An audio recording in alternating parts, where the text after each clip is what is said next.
just below the surface, in all of us, there is an impulse of rage, and all the energies of hate and prejudice are waiting. But we also know this, that just below the surface, we know there are great reservoirs of goodness and compassion, of generosity and harmony. Perhaps not in everybody, but we'd like to encourage us to try and find those reservoirs just below the surface. So often fear can block the flow of those reservoirs. So often a lack of self-management or learning can block the flow, and we become more vulnerable to the energies of rage and hate and prejudice. If only we knew it. Yes, we know it. We know that we are given at our birth a bag of gold. Metaphorically speaking, a bag of gold. And in that bag, there are these additional gifts. The possibility of happiness. The possibility of living a flourishing life. The possibility of turning our negativities into positivities. The possibility of finding a good enhancement for our life. The possibility of finding good, supportive friendships. There's the bag. There's the bag you've been given. All of us have been given that bag of gold. Now, the Bible lesson we read today, the parable that Jesus gave, told of a person who could have been any one of us. He buried his bag of gold because he was frightened. He feared he wouldn't do it right. He feared he'd mess it up. He feared he didn't have what it would take. And he feared people's judgment of him. He feared he lacked something. Yes, he could have been any one of us. So he buried the bag of gold. He thought he was being self-protective in that. He was keeping what had been given to him. But in fact, he was meant to use it. And when he didn't use it, it was taken from him. Ken Isold, a psychoanalyst of some considerable note, wrote a book called What You Don't Know, You Know. Our hidden motives in life and business and everything else. What you don't know, you know. We don't let ourselves know what we know. The bag of gold buried just beneath the surface contains those possibilities. The possibilities of happiness, friendship, flourishing, enhancement. But that's not all. It also carries the capsules of anger and resentment, the fears of failure, of not achieving our desired goals, the loss of our self-worth and our self-effectiveness, the loss of it. All those capsules are somewhere in that bag. If these are just beneath the surface, it is easy enough just to let them out. At many levels of our life, we do let them out. But which ones will in fact dominate? Just this last week, I launched Ian Gawler's new book. His revised book, in fact, You Can Conquer Cancer. You know that just beneath the surface, in probably most of us, there is the fear that one day some doctor will say, the tests are not good. You have cancer. Perhaps that cancer was sitting there, as it were, just beneath the surface for several months or even years before it started to do its work. Its nasty work, if you like. You didn't know it, but there it is. The X-ray, the scans say hello. But there it was. And there's so many tell their story, if only they'd known sooner, perhaps, if only they'd known sooner what their body had known for some time, then it could have been prevented, perhaps, from going deeper and into the whole systems of the body. At the book launch, there were 3 people, 3 speakers. Each of them described how they never guessed that something was taking over their body. Each of them then described the extensive and the exhaustive treatment that they received. And all of them told how several years have now passed and they're cancer-free. Their stories were so stirring, indeed inspirational, indeed heart-stretching, that I thought, as I looked around in this church the other evening, I thought there are only about 200 people listening to this. There should have been 2,000 people. You see, the stories were stories we all need to hear. Over 130,000 people every year are diagnosed with cancer. Now, you don't want to hear that, I know, especially on Sunday morning, but that is the reality. What we do need to hear are the stories of these 3 people. We heard them tell us of their cure. And I wished, most of us wished, that that cure could reach out to so many others. We were wondering why they were cured and these others were not. They talked about the treatment. And through it all, they pointed to a new way of living, a new state of mind, a new level of emotional energy. Ian Gawler wrote to us through the week. He said this. He wanted to thank us for having the church launch his book. He said, if you think of major heart surgery, there may be a dozen highly skilled people all working intensely, all focused on the objective of saving one life. Then think of our 3 amazing, inspiring speakers the other night. It seems fairly apparent that each one of them began their epic journeys into healing having been inspired by one person or one event. In each case, someone or something outside of the standard medical model. So I think it is Gawler went on to say, I think it is very reasonable proposition to think between all of us, we may well have saved one life last Tuesday night. And my hope is it may have been quite a few lives saved. So there was a bit of the story. Yes, they talked about one young woman at the age of 22 was told that she had such a cancer in her left arm that they'd have to amputate her well beyond the shoulder. She decided that she would not go through with that operation. And so she underwent a vast array of horrendous treatments. But at the end of the day, she said, I had to discover how to love myself. The man who spoke the other evening, he too had, what did he have? He had melanomas. One would be cured, in inverted commas, and then he was told you've got a whole range of them right across your chest. He kept having relapse after relapse. Just a young fella. Imagine his morale slumping to the floor when the doctor says, no, that it's not cured. He spoke of the trauma of his life.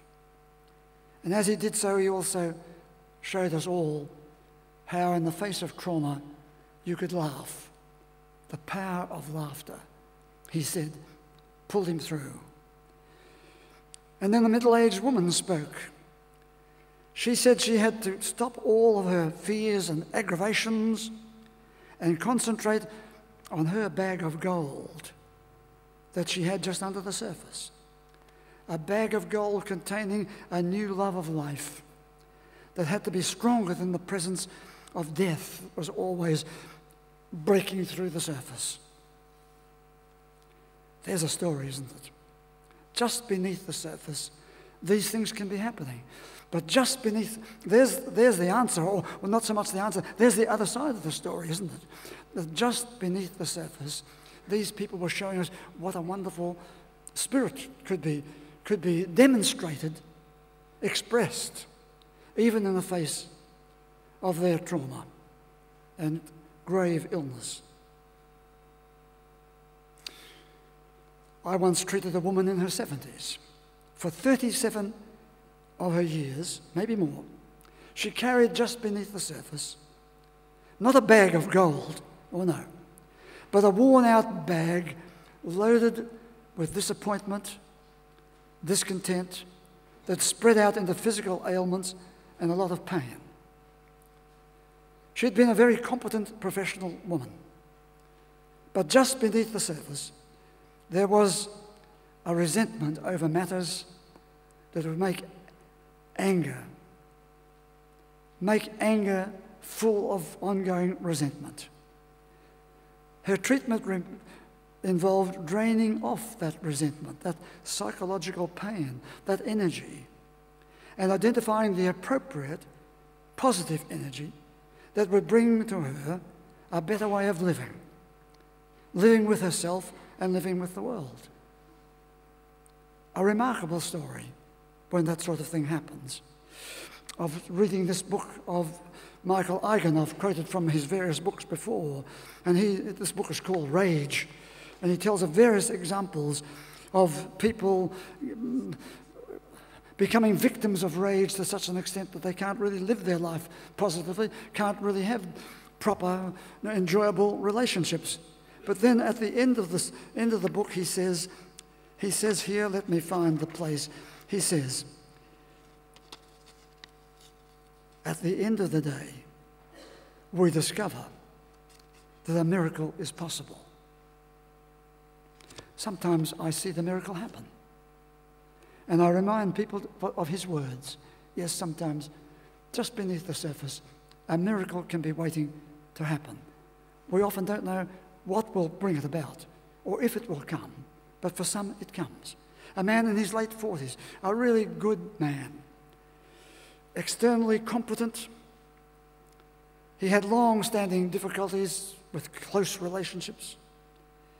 Very early in his treatment, he began to see that just beneath the surface, he had always been a host to fear and inferiority.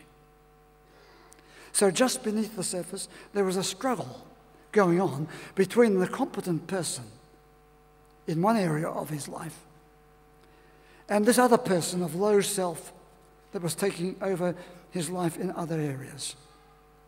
What a huge change takes place when the good self can be brought to become strong enough to reduce the power of the inferior self.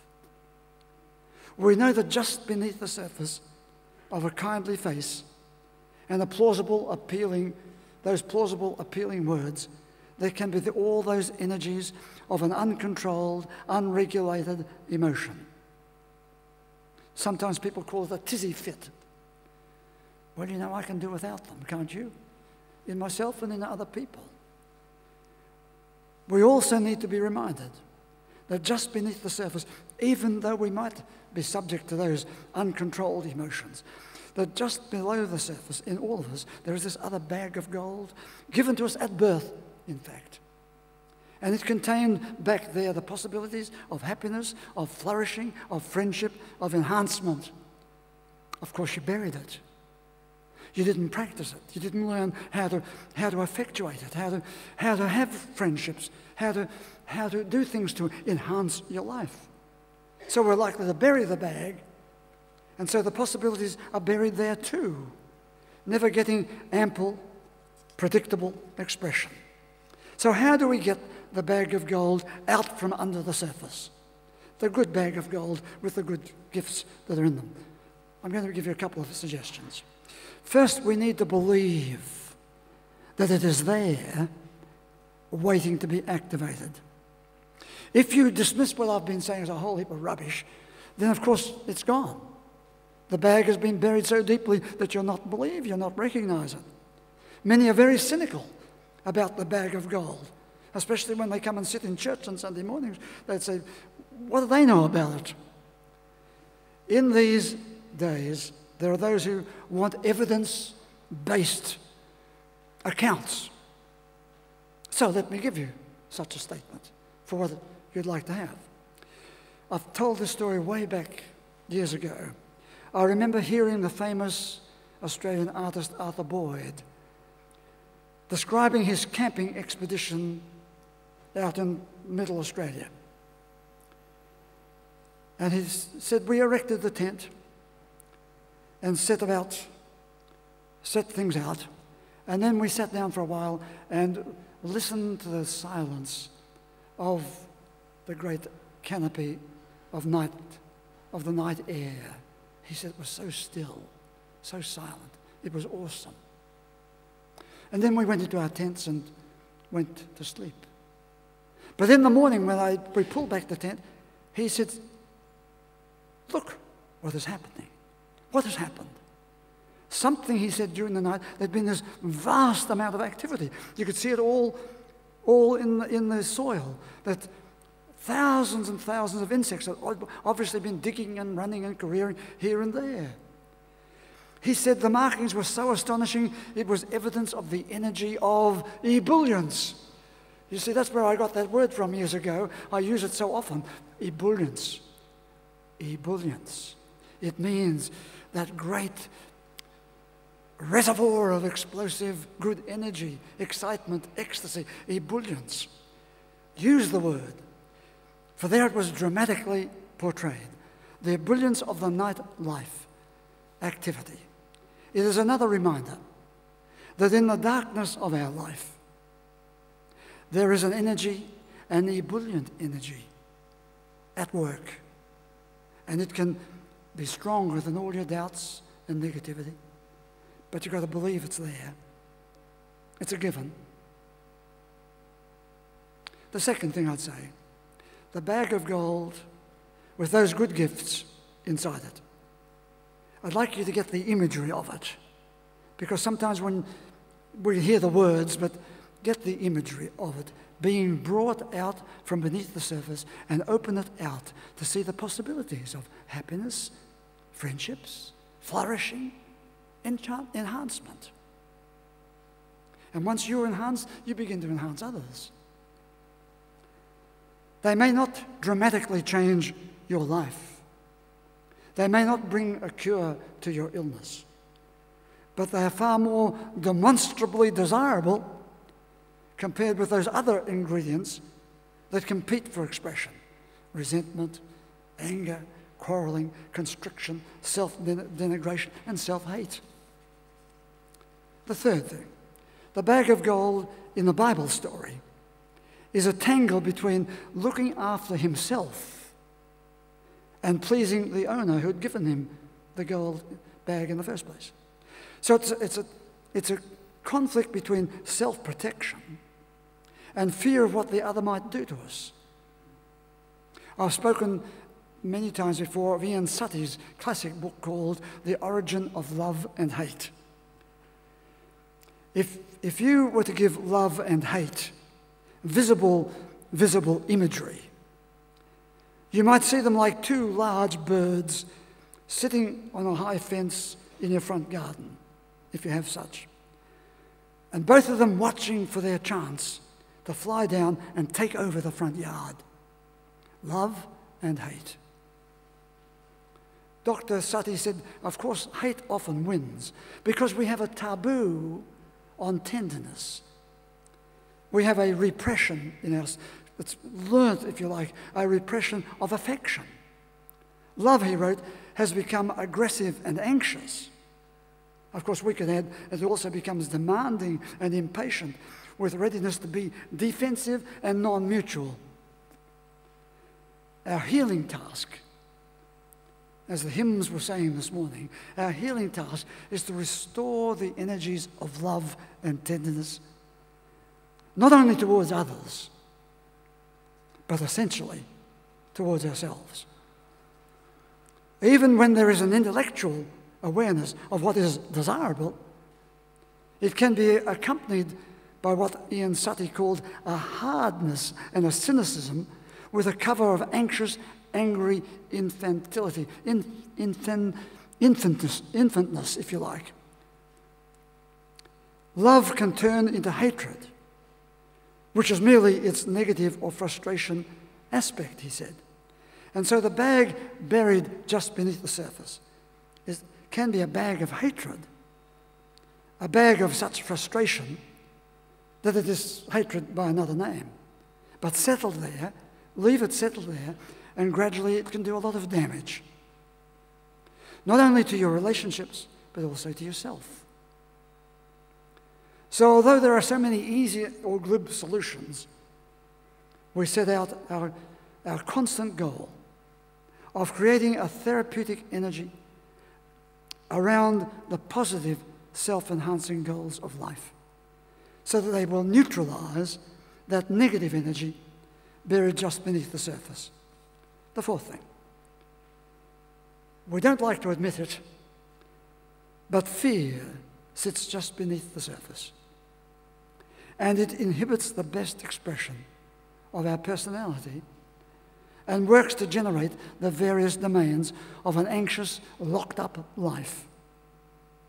The task is to unlock the locked-up life. Many of the people who come to see me as a psychotherapist are sick of being locked into a locked-up life. Often they wish or they demand that the people in their lives would somehow set them free, that the people in their lives would somehow change. Instead, my task often is to help them see that they will be free of their unlocked life, as I can help them to be unfree from their childhood locked up life, or as they become ready to embrace the courage to own their bag of gold with its possibilities of being unlocked for a bigger life. The young woman at the Gawler book launch said there came a point, here she's now 27 years of age, and with a great spirit she said, there came a point when I knew that I was going to die. But I also knew I wouldn't die if I could only love myself. I knew I had to love myself. That unlocked the locked up personality. And as she stood there at the lectern talking, you could see the unlocked personality flowing out to all of us. It was quite remarkable. And she said that played a vital part in her healing. Whatever, she is healed. She made no claim that this would cure everyone, but she said it was vital for her, and it was vital for that new phase of life, her life, which opened up for her. It was as if it was waiting for her to see it, because it was just beneath the surface. Maybe today, as you hear these stories, and as you hear the Bible story, maybe you too can say, what is just beneath the surface of your life? Yes, we all know that rage, that emotional negativity, that turbulence, that impulsivity is just sitting there. We don't need much to fire it and become destructive. But just beneath the surface, there is that bag of gold, metaphorically speaking, if you like, but have the image of it. Believe it is there. It is given. Yes, it was given to you at your birth. What have you done to it? Remember that remember the positive things inside the bag of gold, and let them be strong enough to better all the negatives of your life. Resolve the energies of love and affection. Restore them. Restore those energies of love and affection. And release your locked up personality. In all of us, just beneath the surface, there is a bag of gold, in inverted commas, if you like, just beneath the surface. What's in it? Let your bag of gold express those positive things that are in it. Would you please stand?